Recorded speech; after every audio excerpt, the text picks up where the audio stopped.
오늘의 주요 뉴스입니다. 사회적 거리두기 전면 해제와 나들이 철이 겹치면서 전국 이동량이 코로나19 이전인 2019년 수준에 육박하는 것으로 나타났습니다. 거리두기 해제 4주 차인 지난주 전국 이동량은 2019년 같은 기간보다 1.6% 적었지만 3주 차는 2019년보다 1.3% 많아 한 달 이동량이 코로나 이전 수준으로 회복됐습니다. 새 정부가 코로나19 가을철 재유행에 대비해 출범 100일 이내에 과학 방역 체계를 마련하겠다고 밝혔습니다. 전문가 중심의 독립위원회를 구성해서 코로나19 빅데이터를 구축하고 이에 근거한 방역 정책을 만들겠다는 구상입니다. 코로나19 치료제와 백신 개발을 위한 임상시험에 참여하겠다는 사람이 10,000명을 넘어섰습니다. 백신 임상 지원자가 7천여 명, 치료제가 5천여 명으로 중복 신청자도 있는데 국산 코로나 백신과 치료제에 대한 국민적 관심이 커졌기 때문으로 분석됩니다. 북한 내 코로나19 확산과 관련해 김정은 국무위원장이 방역 초기 대응이 미숙했다며 당국자들을 질책했습니다. 이런 가운데 미국은 북한이 국제사회의 백신 지원은 거부하면서 주민 보건과 상관없는 핵무기에 막대한 돈을 투자하는 것은 아이러니라고 비판했습니다. 미국에서 미확인 비행물체 UFO에 대한 공개 청문회가 열렸습니다.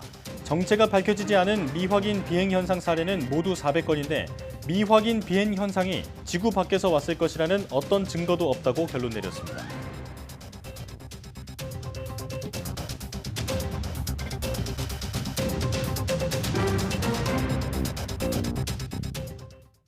여러분 안녕하십니까? 사이언스 투데이 시작합니다. 정부가 코로나19 확진자의 격리 의무 해제 등 안착기 전환 여부를 결정할 때 재유행 가능성과 해외 신종변이 바이러스 영향 등도 고려하겠다고 밝혔습니다. 방역당국은 최근 감염의 유행 상황, 재유행 가능성, 해외 신종변이 바이러스 영향, 그리고 의료 대응체계 준비 상황 등을 종합적으로 살펴보고 있다면서 전문가 및 관련 부처와 함께 논의한 뒤 이번 주 금요일 중대본을 통해 발표하겠다고 말했습니다. 또 최근 주간 하루 평균 확진자 수는 3만 명대를 유지하고 있다면서 하루 평균 10만 명 이내의 확진자 수는 방역당국이 최적의 치료를 제공하는 데 있어 충분히 관리 가능한 범위라고 강조했습니다. 정부가 포스트 오미크론 안착기로 전환하더라도 중증 환자에 대한 입원비 지원은 필요하다면서 대응책을 찾고 있다고 밝혔습니다. 중앙사고수습본부는 브리핑에서 입원 치료는 중증도에 따라 상당히 부담될 수 있다며 안착기로 전환되더라도 지원을 유지해야 한다는 의견이 지배적이라고 밝혔습니다. 그러면서 본인 부담이 커질 수 있는 입원 치료에 대해 재정이나 건강보험으로 감당할 수 있는지 의견을 수렴하고 있다고 설명했습니다.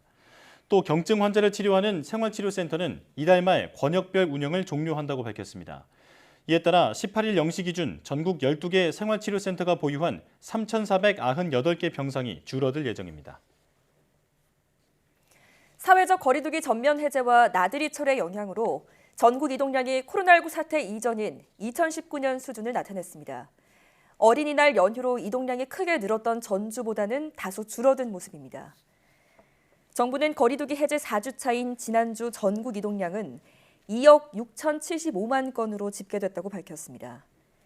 직전 주인 2일부터 8일까지 이동량보다는 7.9% 감소했지만 코로나19 발생 이전인 2019년 같은 기간과 비교하면 1.6% 적은 수준입니다.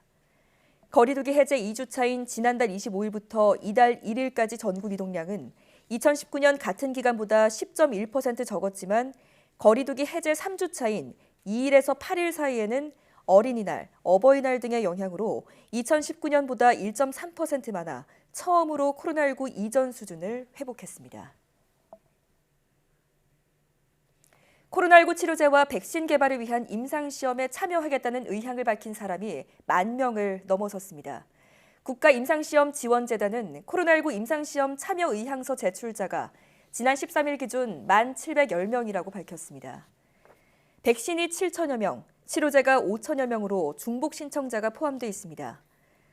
임상 참여 의향서 제출자가 많은 것은 최근 개발 중인 국산 코로나 백신과 치료제에 대한 국민적 관심이 높아졌기 때문으로 보입니다. 재단은 관련 정보를 제공하기 위해 마련된 임상시험 참여 지원 상담센터의 상담 건수도 10,000건을 돌파했다고 설명했습니다. 현재 재단은 코로나19 임상시험 포털과 임상시험 참여지원 상담센터 등을 운영하며 코로나19 백신과 치료제 임상 참여자 모집을 지원하고 있습니다. 정부가 코로나19 재유행에 대비해 출범 100일 안에 과학 방역 체계를 마련하겠다는 목표를 재확인했습니다. 이기일 보건복지부 2차관은 중앙재난안전대책본부 회의를 주재하며 전문가 중심의 독립위원회를 조속히 구성하겠다고 밝혔습니다. 코로나19 방역 정책에 전문가의 의사결정이 반영되는 거버넌스, 민관 협의 체계를 만들겠다는 겁니다. 정부는 또 현재 다양한 정보 시스템에 분산돼 있는 환자 정보와 진료 정보를 모아 올해 안에 빅데이터 플랫폼으로 통합 연계할 계획입니다. 이기일 차관은 데이터에 기반한 근거 중심 방역 정책의 토대가 마련될 예정이라며 출범 100일 안에 과학 방역 체계를 신속히 마련하겠다고 말했습니다. 백경란 신임 질병관리청장이 축적된 빅데이터를 활용해서 과학적 근거에 기반한 방역 정책을 수립하겠다고 말했습니다. 백 청장은 취임식에서 지금까지보다 더 우월하고 신속하고 효율적이고 혁신적인 방식으로 대응할 수 있도록 감염병 대응 체계를 고도화하겠다며 이같이 말했습니다. 백 청장은 이를 위해 보건의료 분야의 R&D, 연구개발을 강화해야 한다면서 특히 감염병 백신과 치료제 개발 역량 강화를 위한 투자를 확대하겠다고 강조했습니다. 북한 내 코로나19 확산세가 거센 가운데 김정은 북한 국무위원장은 방역 초기 국가 위기 대응 능력이 미숙했다고 지적하며 간부들을 질책했습니다. 조선중앙통신은 조선노동당 정치국 상무위원회 회의가 17일 당 중앙위원회 본부청사에서 진행됐다고 보도했습니다. 김 위원장은 회의를 주재하며 방역 초기부터 드러난 국가 위기 대응 능력의 미숙성, 국가 지도 간부들의 비적극적인 태도와 해이성, 그리고 비활동성은 우리 사업의 허점과 공간을 그대로 노출시켰다고 질타했습니다. 이런 가운데 북한 당국은 16일 오후 6시부터 17일 오후 6시까지 23만여 명의 발열자가 새로 발생하고 6명이 숨졌다고 밝혔습니다. 18일 북한이 밝힌 누적 발열자는 171만 5천여 명, 누적 사망자는 62명입니다. 세계보건기구가 코로나19가 확산하고 있는 북한 상황에 대해 거듭 깊은 우려를 표했습니다. 특히 새로운 변이가 출현할 위험이 커질 수 있다며 사태 해결을 위해 국제사회와 대화에 나설 것을 촉구했습니다. 김은건 기자가 보도합니다. 세계보건기구 WHO는 정례 브리핑에서 북한의 코로나19 상황에 대해 거듭 우려를 나타냈습니다. 특히 코로나19 확산 사태로 새로운 변이가 출현할 위험이 커질 수 있다고 지적했습니다. You have unchecked transmission. There's always a higher risk of new variants emerging. 라이언 팀장은 특히 북한이 현재 가용한 수단을 쓰지 않고 있다면서 매우 걱정스럽다고 말했습니다. 또 북한이 코로나19 확산에 대응하는데 도울 준비가 돼 있다면서도 주권국에 간섭할 권한은 없다며 북한의 호응을 촉구했습니다. But WHO bears no particular power and would not and cannot intervene in a sovereign state without the express wish and intent and invitation of that state. But other states may wish to work with the two countries to encourage them to participate in this global effort. 거브러 여수수 WHO 사무총장도 백신을 접종하지 않은 인구 사이에서 바이러스가 급속히 전파하는 상황에 깊은 우려를 표했습니다. Particularly because the population is unvaccinated and many have underlying conditions putting them at risk of severe disease and death. WHO는 특히 오미크론 바이러스의 증상이 경미하다는 인식은 잘못된 것이라며 백신 미접종자와 기저질환자, 노인들에겐 중증과 사망을 일으킬 수 있다고 지적했습니다.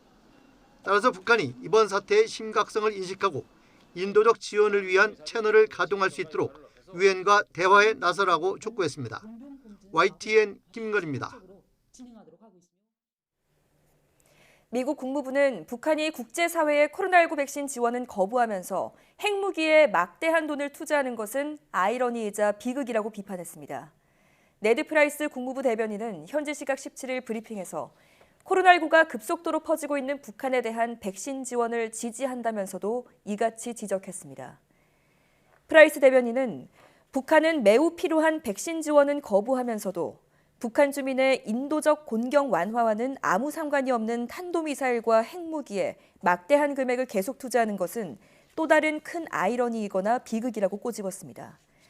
또 북한 지도부는 주민이 코로나19라는 또 다른 짐으로 고통받는 중에 자신을 풍요롭게 하고 측근들을 돌보는 것을 계속하고 있다고 비판했습니다. 미국에서 5세에서 11세도 화이자의 코로나19 백신 추가 접종을 할 수 있게 됐습니다. 미국 식품의약국 FDA는 현지 시각 17일 5세에서 11세 연령대를 상대로 화이자 바이오엔테크의 코로나19 백신 부스터샷의 긴급 사용을 승인했습니다. 이에 따라 이 연령대 어린이 2,800만 명 중 화이자 백신을 2차례 접종한 800여만 명이 2차 접종을 한 지 5개월이 지나면 추가 접종을 할 수 있게 됐습니다.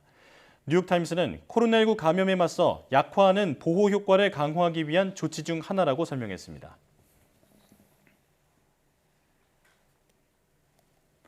미국 뉴욕시가 코로나19 재확산 조짐에 실내에서 마스크를 착용하라고 권고했습니다.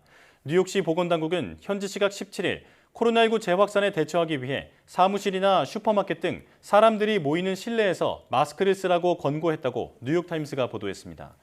또 백신 접종 대상이 아닌 5세 미만 어린이나 65세 이상 노인을 포함해 중증에 걸릴 가능성이 큰 사람들은 꼭 필요한 경우가 아니면 사람들이 모이는 곳에 가지 말라고 당부했습니다. 미국에선 오미크론 변이 대확산이 수그러던 이후 모든 주 정부가 실내에서 마스크 의무 착용을 폐지했으며 뉴욕도 지난 3월 초 식당 등 실내에서 마스크 의무화 조치를 폐지했습니다. 지난달 일본에서 처음 확인된 원인 불명의 아동 급성 간염 사례가 12건으로 늘었습니다. 뚜렷한 원인을 찾지 못하고 있는 가운데 일본 연구팀은 오미크론 바이러스와 관련이 있을 가능성도 제기하고 있습니다.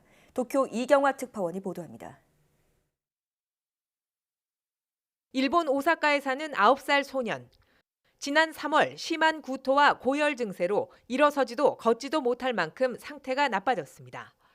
당시 병원에서 확인한 혈액 검사 결과는 놀라운 수준이었습니다. 通常がなんか0から40くらいっていうふうに書いてたんですけども、それが1100を超えてた。桁が振り切ってるし、この子の体に今何が起きてるんやろうっていうのは。 이 어린이의 경우 A형부터 E형까지 간염 바이러스는 나오지 않았지만 코로나 감염이 확인됐습니다. 입원한 뒤 증세는 나아졌어도 불안은 여전합니다.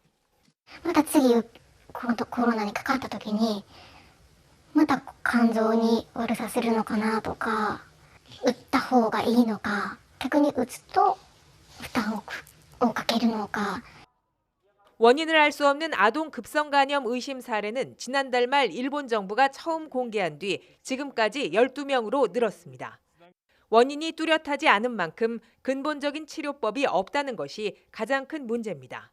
感染状況や急性肝炎の原因特定も含め、各国政府や WHO、専門家等と連携をして情報を収集するとともに、我が国の小児の肝炎の発生動向を監視をしていく考えであります。 일본 교토대 연구팀은 아동 급성 간염에 오미크론 바이러스가 영향을 미쳤을 가능성을 제기했습니다. 아동 급성 간염이 확인된 미국 등 12개국의 경우 오미크론 감염이 크게 확산한 공통점이 나타났다는 겁니다.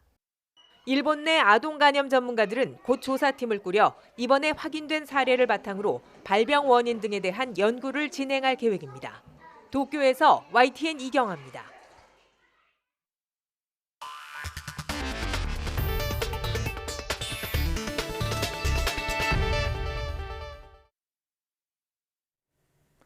몇 년 전부터 장관 청문회마다 나오는 논란 중 하나가 후보자 자녀의 고교 시절 작성한 논문의 적법성 여부입니다.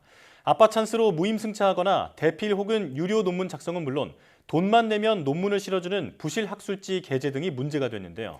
그런데 실제로 지난 20년간 고등학생이 쓴 해외 논문 중에서는 13%가, 그리고 지난 2020년 출간된 논문 중에서는 무려 37%가 돈만 내면 논문을 실어주는 부실 학술지에 실린 것으로 확인됐습니다. 양회영 기자가 취재했습니다. 최근 장관 후보자의 검증 과정에서 후보자 자녀가 고등학생 시절 작성한 논문의 적법성 문제가 자주 등장하고 있습니다. 그렇다면 고등학생이 써서 해외 학술지에 투고된 논문은 얼마나 많을까? 두 명의 연구원이 최근 20년 동안 국내 213개 고등학교 학생 980명이 쓴 해외 학술지 게재 논문 558건을 전수조사했습니다. 그 결과 558건 중 72건, 즉 13%가 돈만 내면 특별한 심사 없이 논문을 실어주는 부실 학술지에 실렸습니다. 부실 학술지 게재 비율을 학교별로 살펴보니 영재고가 5.9%, 과학고 10%, 자율고와 외고 일반고는 22.4%에 달했습니다. 문제는 이런 부실 학술지에 고등학생이 논문을 게재하는 비율이 계속 늘고 있다는 점입니다. 특히 2020년에 출간된 16편의 고등학생 국제 학술 논문 중 37.5%가 여기에 해당합니다. 이런 부실 학술지에 연구를 게재하려는 시도 자체가 연구 윤리에 부합하지 않는 만큼 이런 관행이 교육적으로 올바른가 하는 질문을 좀 남기는 것 같습니다. 지난달 교육부는 대학 교원과 미성년자가 함께 저자로 등록된 연구물을 분석한 결과 전체 1,033개의 논문 중 96건이 부정으로 판별됐다고 발표했습니다. 하지만 교육부 조사에서는 고등학생끼리 논문을 작성한 경우나 연구소 대학 소속으로 쓴 경우 등이 빠졌다는 지적입니다. 저희가 직접 논문을 하나하나 읽어보니까 직접 썼다 하더라도 이것이 약탈적 저널에 게재된 케이스가 있었거든요. 또 그중에서는 심지어 국가 부처의 연구 지원 사업 산하로 작성된 케이스도 있었습니다. 또 고등학교 시절 논문을 쓴 학생 저자의 67%가 추가적인 연구 이력이 없는 것으로 확인돼 논문 작성이 대입을 위한 단발성 수단에 불과했다는 지적이 나오고 있습니다. 여기에다 일반적인 고교 교육과정에서는 배우지 않는 컴퓨터공학과 의학 분야의 논문도 많아 인기학과 입시 맞춤용으로 조작된 위조 논문이라는 깊은 의혹을 불러일으켰습니다. YTN 사이언스 양우영입니다. 시신과 주변에서 발견되는 곤충을 분석하면 사망 시간이나 약물 투여 여부까지 파악할 수 있습니다. 부패가 심해 부검이 어려운 경우에도 주변 곤충의 종류와 성장 데이터를 분석하면 사망 시간을 추정할 수 있다고 하는데요. 경찰은 곤충을 감정하는 연구실을 열고 본격적으로 곤충을 활용한 수사 기법을 도입하기로 했습니다. 황윤태 기자가 보도합니다. 지난 2014년 세월호 참사 직후 숨진 채 발견된 유병헌 세모그룹 회장의 시신은 한여름 야외에서 발견된 탓에 부패가 심했습니다. 정확한 사망 시점 파악에 애를 먹던 경찰은 시신과 주변에서 발견된 구더기를 토대로 사망 시간을 추정하는 법곤충학 기법을 처음으로 도입했습니다. 다만 당시로선 낯선 기법인 탓에 한계도 뚜렷했습니다. 발견하고 즉시 어떤 이런 기법들이 적용이 되어졌으면 꽤 신뢰도가 높은 어떤 그런 데이터를 얻을 수 있었을 텐데 발견이 늦어져서 일단 저도 정확하게 뭐라고 말씀을 드릴 수는 없고. 이후 경찰은 2016년부터 국내 시신 주변에서 발견되는 파리들의 성장 데이터를 만들면서 감정 기술을 쌓아 올렸습니다. 지난달부터는 감정기법 고도화 작업을 추진한 데 이어 국내 최초로 법곤충 감정실 문을 열었습니다. 사건을 재구성할 때 법곤충 분야는 그분이 그 시점에 거기서 돌아가신 건지 아니면 언제 돌아가신 건지 하는 중요한 단서를 줄 수가 있는 것입니다. 법곤충 감정은 곤충 종류별로 온도에 따라 성장 속도가 일정하다는 특성을 활용한 수사 기법입니다. 시신에서 발견된 곤충의 종류와 성장 데이터를 분석해 중장기적인 사망 시간을 추정하는 겁니다. 이미 미국이나 유럽에서는 법곤충학자들이 주요 수사기관에서 활동하고 있고 대학에서도 석박사 과정이 운영되고 있습니다. 국내에서도 유병헌 사건 이후 법곤충학을 이용해 범행 일자를 특정하거나 방임 학대 증거를 확보하는 등 수사의 일부 활용하고 있습니다. 앞으로는 이렇게 시신에서 구더기를 채취하면 일주일에서 열흘 안에 정확한 사망 시점부터 약물 투여 여부까지를 알 수 있게 됩니다. 법곤충 감정실은 지난달부터 각 지역 경찰청에서 의뢰받은 곤충 샘플에 대해 분석을 시작했습니다. DNA 분석을 해서 염기 서열을 분석을 이제 이어서 합니다. 그러면 최종적으로 이게 어떤 종의 곤충인지를 확인한 다음에 그 종을 가지고 사후 경과 시간이 어느 정도 이제 경과를 했는지 그것을 이제 연구를 하게 됩니다. 다만 아직 경찰 내 법곤충학 관련 인력이 20여 명에 불과한 데다 곤충에 대한 데이터도 완벽하게 정리되지 않은 상황. 경찰은 대학과 함께 수사에 필요한 곤충 데이터베이스를 구축하고 사후 경과 시간을 추정하는 수사 기법을 고도화하는 연구에 나설 계획입니다. YTN 황윤태입니다. 지난해 세계 자연유산으로 지정된 충남 서천 갯벌 인근에 국제멸종위기 야생생물 1급 저어새가 집단으로 번식하고 있는 것으로 확인됐습니다. 그동안 저어새의 국내 번식지는 인천 지역에 집중됐었는데 번식 분포지가 점차 넓어지고 있어서 주목됩니다. 최명신 기자가 보도합니다. 유네스코가 생태계 보존 가치가 높다며 지난해 세계 자연유산으로 지정한 충남 서천갯벌. 금강하구와 맞닿은 갯벌 한가운데 유부도가 자리 잡고 있습니다. 인근 무인도에선 번식철을 맞은 괭이 갈매기와 다양한 종류의 새들의 자리 다툼이 한창인데 최근 한 무리의 새떼가 새롭게 둥지를 틀었습니다. 흰 깃털에 주걱 모양의 검은 부리가 특징인 멸종위기 야생생물 1급이자 천연기념물 205호인 저어새입니다. 이곳엔 90여 마리의 저어새와 함께 멸종위기 2급인 검은머리 물새떼도 번식하고 있습니다. 여름철새인 저어새는 갯벌에서 작은 물고기나 갑각류를 주로 먹고 삽니다.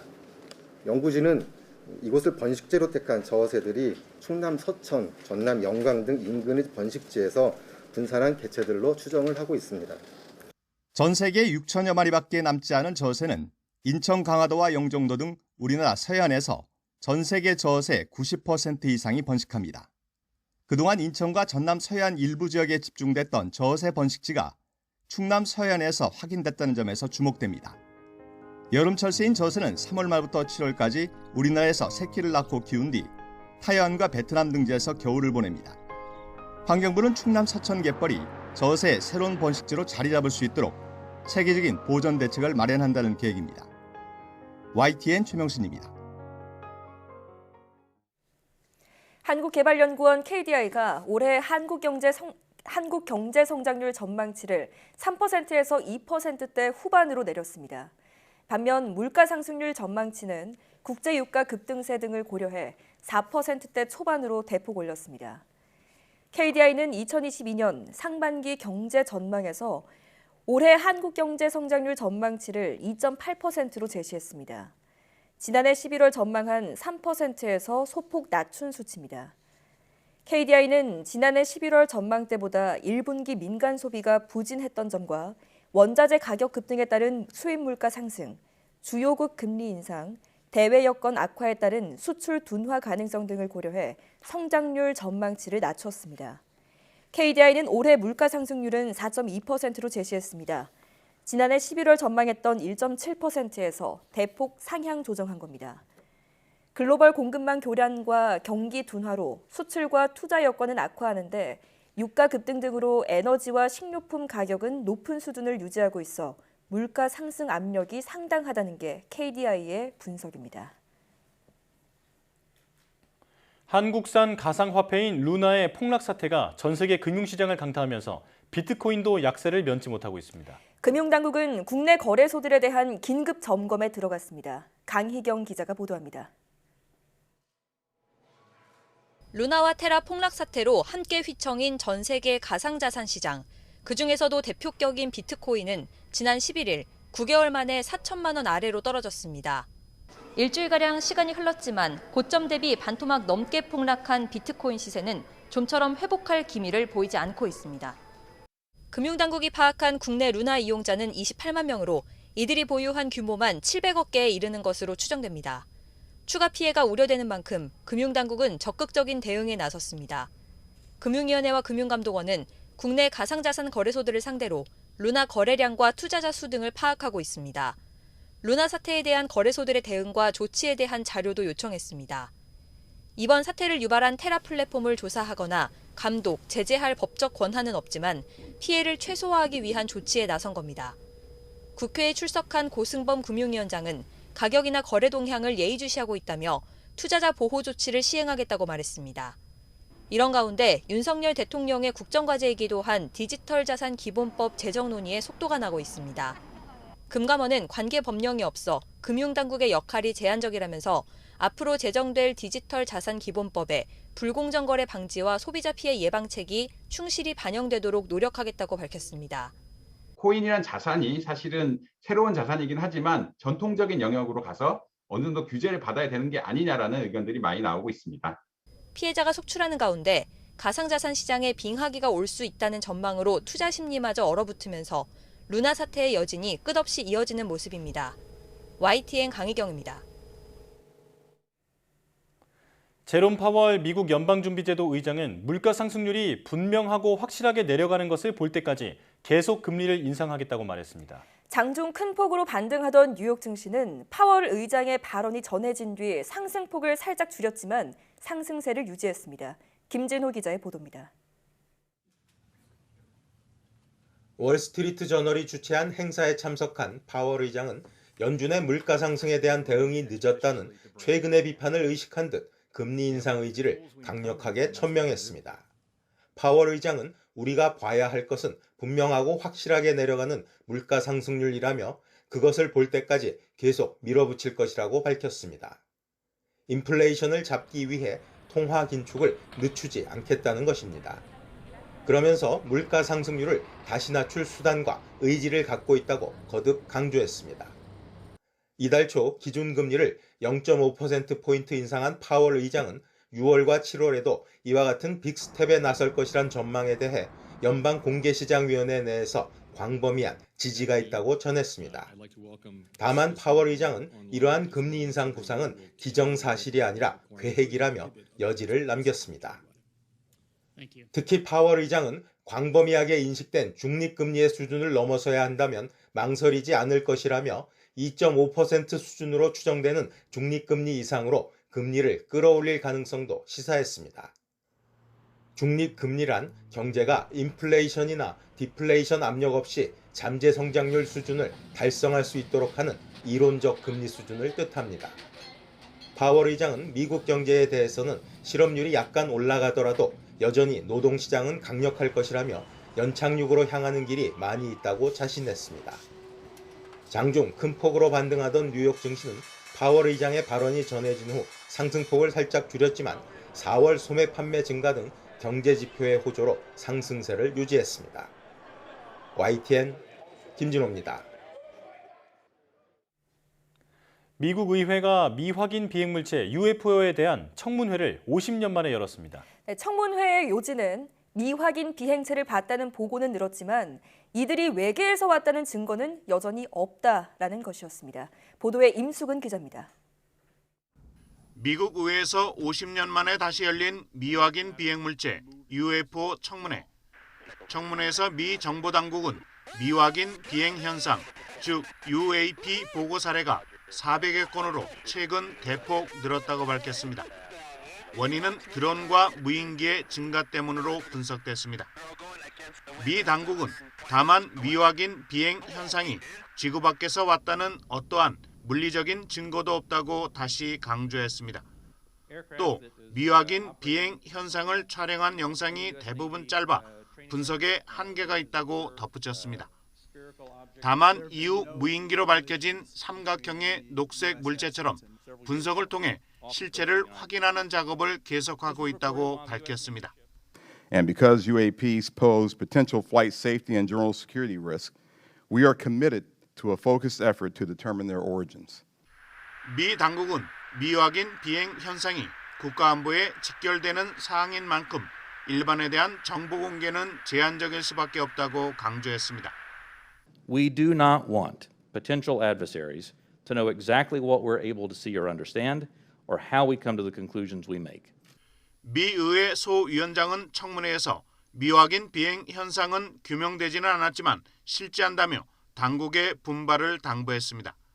UAPs are unexplained, it's true, but they are real.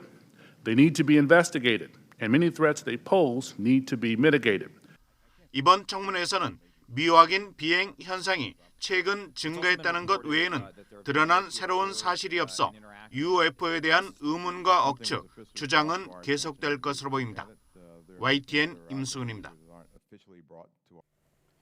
우크라이나군과 러시아군 전력이 균형을 이루면서 전황이 교착 상태라는 진단이 나왔습니다. 국제형사재판소 ICC는 러시아의 전쟁 범죄를 조사하기 위해서 역대 최대 규모 조사단을 우크라이나에 파견했습니다. 이종수 기자입니다. 우크라이나 군인들이 러시아와의 국경 표지물을 둘러싸고 승리를 자축하는 손짓을 하고 있습니다. 우크라이나 국방부는 이 동영상을 공개하면서 우크라이나 제2의 도시로 동북부에 있는 하르키우에서 러시아군을 몰아내고 러시아와의 국경까지 진격했다고 밝혔습니다. 우크라이나 동남부 마리우폴의 최후 항전지 아조스탈 제철소에서 러시아군이 우크라이나 군인들을 몸수색하고 부상병을 옮기고 있습니다. 러시아군은 이 동영상을 공개하면서 마리우폴을 완전 점령했다고 선언했습니다. Вооруженные силы Российской Федерации продолжают специальную военную операцию на Украине. Вчера началась сдача в плен боевиков националистического подразделения «Азов», заблокированных на заводе «Азовсталь» в Мариуполе. 이처럼 우크라이나군이 하르키우를 탈환하고 마리우폴을 러시아에 내주며 두 나라군이 전력상 균형을 이루고 전황이 교착 상태라고 영국 이코노미스트가 분석했습니다. 이코노미스트는 스콧 베리어 미 국방부 국방정보국장도 최근 청문회에서 러시아와 우크라이나 모두 승리하고 있지 않고 교착 상태에 있다고 말했다고 전했습니다. 러시아군은 어제는 우크라이나 북부 체르니히우 지역에 미사일 4발을 발사했고 20여 명의 사상자가 발생했습니다. 전쟁 종식을 위한 중재 노력도 이루어지고 있습니다. 프란치스코 교황의 특사 폴 리처드 갤러거 대주교가 오늘부터 2박 3일 일정으로 우크라이나를 찾아 우크라 외교장관과 회담할 예정입니다. 한편 국제형사재판소는 러시아 전쟁 범죄를 조사하기 위해 우크라이나에 조사단을 보냈습니다. 42명의 수사관, 법의학 전문가 등으로 구성된 역대 최대 규모입니다. 다수의 민간인 시신이 발견된 현장에 배치돼 증거를 확보해 분석하고 군사 공격들과 관련한 증언 수집 등의 활동을 할 예정입니다. YTN 정수입니다. 핀란드 국유 에너지 업체 가숨이 러시아 국영 수출업체의 가스 구매 대금 루블화 결제 요구를 거부했습니다.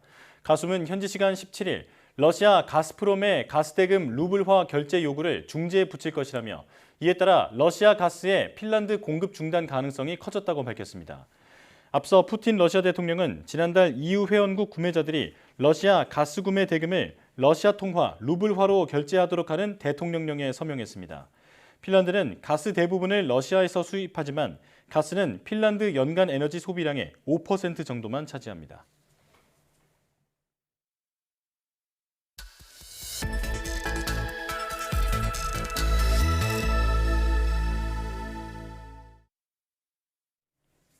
바이오 분야 주요 이슈를 짚어보는 바이오 위클리입니다. 차세대 성장 산업의 한 분야이자 사람의 건강과 직결되는 바이오 산업은 불과 1, 2년 전만 해도 투자금이 풍부하게 몰리는 곳이었죠. 그런데 막상 기대에 미치지 못하는 바이오 기업들이 잇따라 나오면서 주식시장 상장의 문턱이 매우 높아졌습니다. 금융당국은 투자자들의 보호를 위해 옥석을 철저히 가린다는 입장인데 성과물이 더디게 나오는 바이오 기업의 특성상 기업들은 자금 조달에 애를 먹고 있다고 합니다. 이성규 기자와 자세한 내용 알아보겠습니다. 어서 오십시오. 안녕하세요.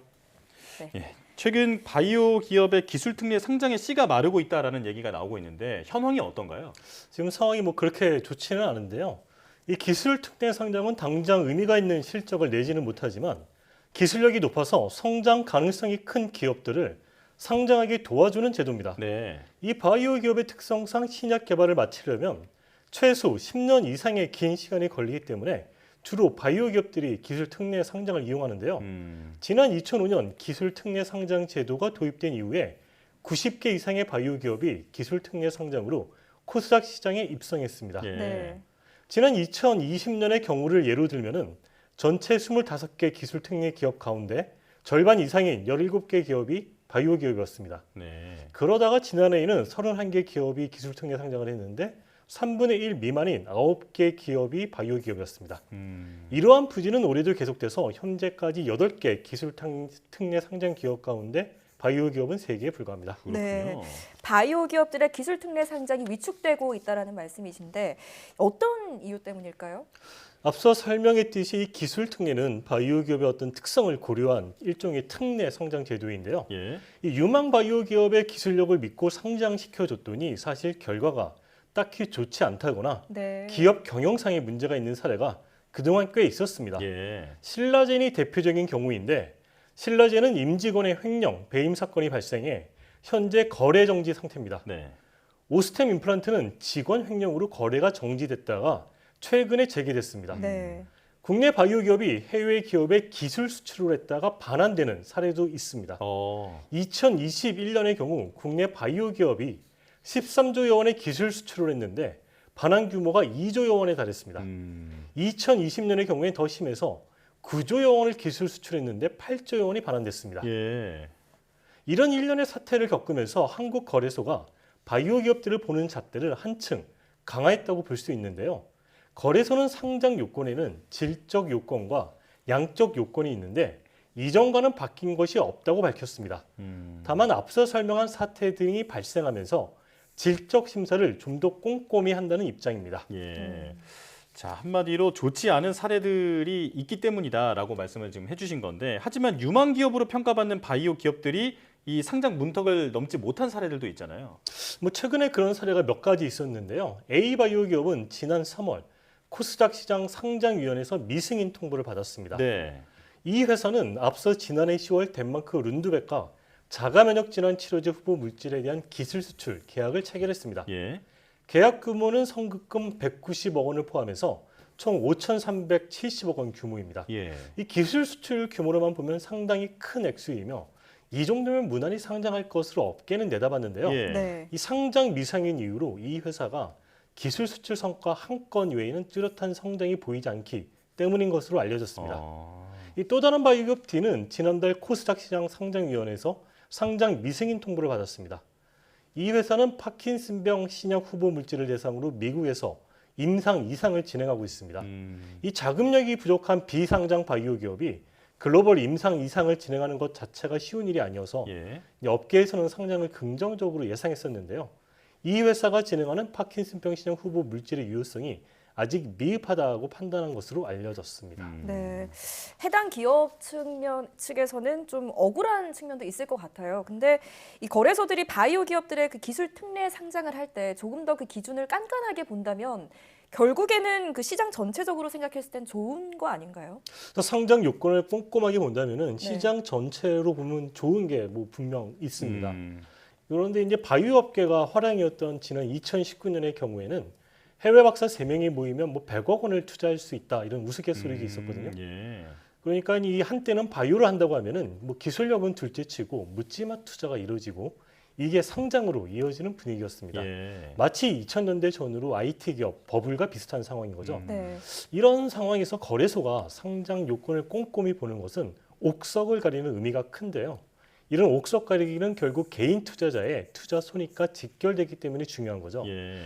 거래소가 유망 바이오 기업이라고 평가해서 성장을 해주는데 실제 이렇다 할 성과를 내지 못한다면 투자자의 손해는 피하기가 힘들기 때문이죠. 예.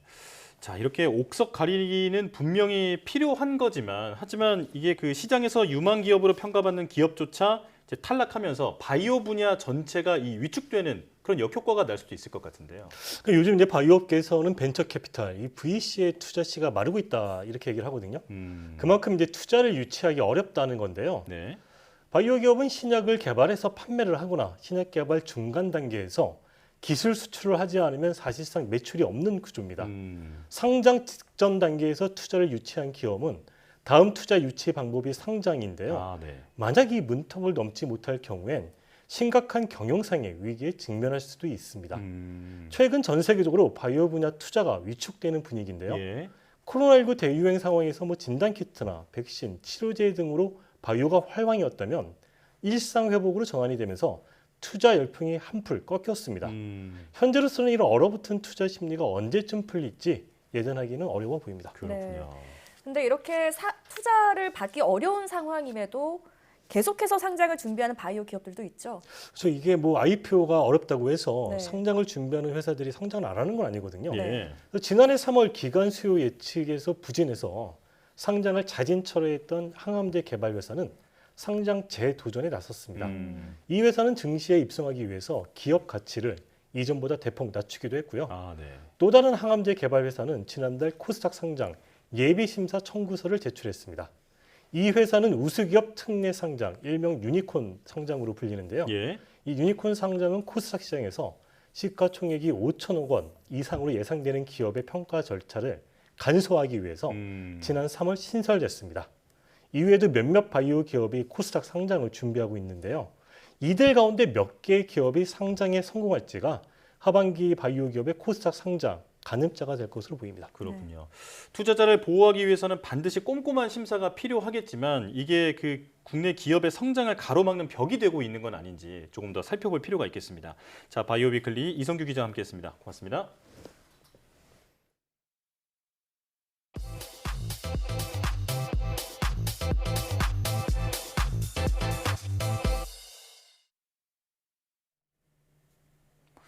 어릴 적에 어쩌다 갖게 된 망원경을 친구들과 돌려보면서 실물보다 조금 더 커 보이는 것에 신기해했던 기억 혹시 있으십니까? 그런데 그런 망원경과는 비교도 할 수 없는 망원경. 우주 저편의 천체들을 훤히 볼 수 있는 마법과도 같은 망원경들은 도대체 어떤 원리로 작동하는 걸까요? 오늘 궁금한 이야기는 신기하고도 놀라운 천체 망원경의 세계로 여러분들을 초대합니다. 지금부터 가보실까요? 안녕하세요. 궁금한 이야기의 이호종입니다. 오늘 궁금한 이야기에서는 우주를 보는 또 하나의 눈, 망원경의 원리에 대해서 이야기해 보려고 합니다. 최근 라그랑주점에 성공적으로 위치한 제임스 웹 우주망원경, 노후화된 허블 우주망원경의 뒤를 이을 가시광선 및 적외선 관측 우주망원경으로 알려져 있죠. 이 망원경의 주 목적은 지상에 설치된 망원경이나 허블 우주망원경이 관측하지 못했던 우주의 아주 먼 곳, 즉 심우주의 우주먼지에 가려진 외계 행성과 별 등의 천체를 관측하는 것입니다. 이를 통해 우주 초기 물질에 관한 연구, 초기 은하의 형성에 관한 연구, 그리고 다양한 우주에 관련된 미해결 문제들의 실마리를 얻어낼 수 있을 것으로 과학자들은 보고 있습니다. 실로 엄청난 성능과 선명도, 그리고 빛을 모으는 능력을 지닌 제임스 웹 망원경. 그런데 망원경은 대체 어떻게 먼 곳에 있는 대상을 가까이에서 보는 것처럼 만들 수 있는 것일까요? 망원경은 대물 렌즈 또는 반사 거울을 이용하여 물체로부터 나오는 빛을 모아 상을 만들고 이 상을 접안 렌즈로 확대해서 실제보다 크게 보이도록 하는 기구를 말합니다. 대물 렌즈가 크면 클수록 물체로부터 나오는 빛을 많이 받게 되므로 상의 밝기가 증가하게 되죠. 이들의 상은 원리적으로 항상 대물 렌즈의 초점 상에 맺히게 됩니다. 때문에 대물 렌즈에 의해 만들어지는 상의 크기가 크면서 접안 렌즈의 초점 거리가 짧으면 짧을수록 물체를 크게 확대시켜 볼 수 있다는 특징이 있습니다. 그런데 사실 물체를 마냥 크게 보는 것이 망원경의 성능을 판가름하는 요소는 아닙니다. 망원경의 성능에서 가장 중요한 요소는 바로 집광능과 분해능이라고 불리는 두 가지의 요소입니다. 사람의 동공보다 훨씬 더 넓은 면적의 렌즈나 곡면 거울을 이용하여 빛을 모으면 육안으로 볼 수 있는 것보다도 더 어두운 피사체를 볼 수 있게 해주는데 이것을 집광능 또는 집광력이라고 부릅니다. 또 망원경의 렌즈나 거울의 지름이 크면 클수록 피사체를 더욱 세밀하고 뚜렷하게 쪼개서 볼 수 있는 능력이 생기게 되는데 이것을 우리는 망원경의 분해능이라고 부릅니다. 이 두 가지의 요소 덕분에 망원경은 멀리 떨어져서 희미하게 보이는 천체를 우리가 관측할 수 있을 정도로 밝게 보이게 함과 동시에 관측 대상의 상을 더욱 세밀하고 정밀하게 쪼개서 보여주기 때문에 천문을 연구하는 과학자들에게 있어서 망원경은 필수 불가결한 대상입니다. 고전적인 의미의 망원경은 빛, 즉 우리가 눈으로 볼 수 있는 가시광선 영역의 전자기파만을 모으는 역할을 해왔지만 현대에 들어서는 가시광선 영역 이외에도 지구에서는 관측하기 어려운 자외선, X선, 감마선, 적외선, 전파 등의 전자기파를 모아 관측할 수 있는 다양한 방법들이 개발되고 만들어졌습니다. 망원경은 관측 시 사용하는 파장, 관측 위치, 이용 목적 등 여러 가지 기준에 따라 분류가 가능합니다. 이들 중 가장 주요한 기준은 관측 시에 사용하는 파장의 종류입니다. 파장의 종류에 따라 전자기파를 모으는 방식과 기술이 크게 달라지기 때문이죠. 망원경은 위치에 따라서 지상망원경, 우주망원경, 항공기 망원경 등으로 나뉩니다. 마우케니아 천문대에 위치한 캑 망원경, 허블 망원경과 제임스 웹 망원경, 그리고 공중 관측소에 설치된 카오 망원경 등이 이들을 대표하는 망원경들입니다. 2019년 4월에 공개된 최초 블랙홀 관측 사진을 기억하시죠? 이들을 관측한 망원경은 EHT라는 이름의 지구상 8곳의 위치에 넓게 퍼져 있는 각각의 망원경들 네트워크 시스템인데요. 전파 망원경이라고 불리는 이 망원경들은 여러 위치에서 한 대상을 동시에 관측할 경우 떨어진 위치만큼의 분해능을 얻어낼 수 있는 매력적인 망원경입니다. 전파 망원경의 가장 큰 장점이자 가장 큰 특징이기도 하죠. 이들은 전파 영역의 빛을 관측의 대상으로 삼습니다. 지향성 안테나를 이용하여 전파를 모으고 이를 이미지처럼 만들죠. 광학 망원경과는 달리 긴 파장의 전파를 이용하므로 같은 크기의 광학 망원경에 비해 분해능이 크게 떨어진다는 단점이 있지만 이를 극복하기 위해 전파 망원경은 광학 망원경보다 훨씬 큰 구경의 포물면 형태를 갖는 파라볼라 안테나를 사용합니다. 마치 위성방송통신 기지국에 설치된 이런 통신 레이더 같은 모습을 망원경이 띠고 있죠.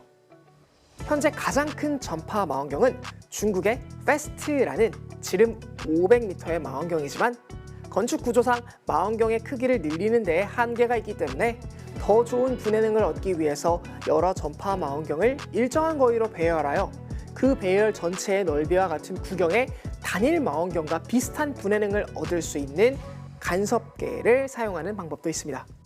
인간의 동공 2.5mm로는 볼 수 없는 다양한 빛의 향연을 과학의 범주로 끌고 들어와 우리의 우주를 이해하고자 하는 과학자들의 노력은 이루 말할 수 없는 감동으로 다가오는데요.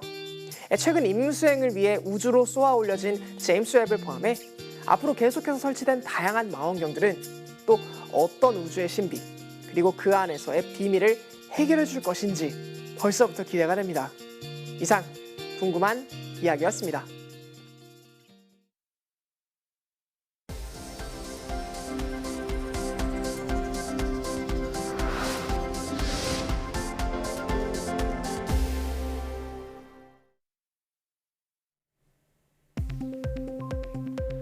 한국천문연구원의 제30회 천체사진 공모전에서 변영준 씨의 하트 성운이 대상에 선정됐습니다. 천체사진 공모전은 심우주, 지구와 우주, 태양계 분야로 주제를 나눠 진행됐으며 이번 대회에서는 전체 응모작 중 24개 작품이 수상작으로 선정됐습니다. 하트 성운은 지구에서 7,500광년 떨어진 페르세우스 은하 카시오페아 자리에 놓인 성운입니다. 공모전 수상작들은 한국천문연구원 홈페이지에서 확인할 수 있습니다.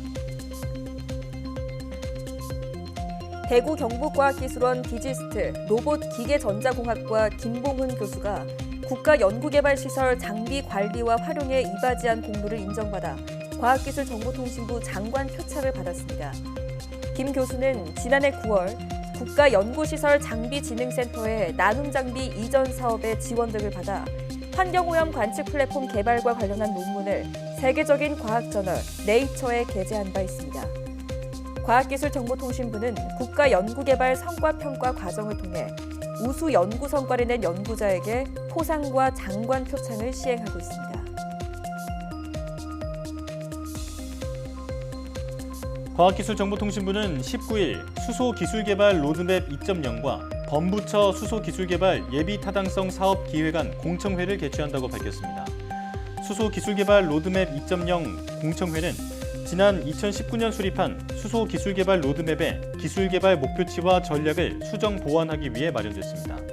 또 범부처 수소기술개발 예타사업은 수립 중인 로드맵 2.0과 연계해 수소 관련 장비 국산화 등을 위해 기획됐습니다. 과기정통부는 이번 공청회 이후 예타 기획보고서를 보완해 다음 달 예타 대상 사업 선정 공모에 신청할 예정입니다.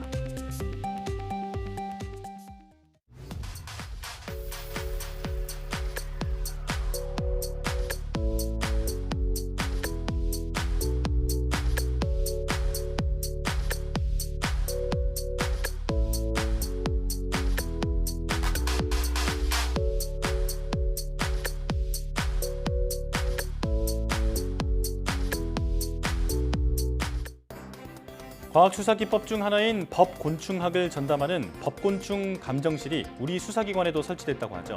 앞으로 사인이 명확치 않은 변사 사건이나 범죄 현장 수사에 큰 도움이 될 것으로 기대됩니다. 해외 수사기관에 비해서는 아직 걸음마 단계지만 우리 환경을 바탕으로 한 데이터 구축을 통해 국내 과학 수사 역량을 한층 더 끌어올리는 계기가 되길 바랍니다. 사이언스 투데이 마칩니다. 함께해 주신 여러분 고맙습니다.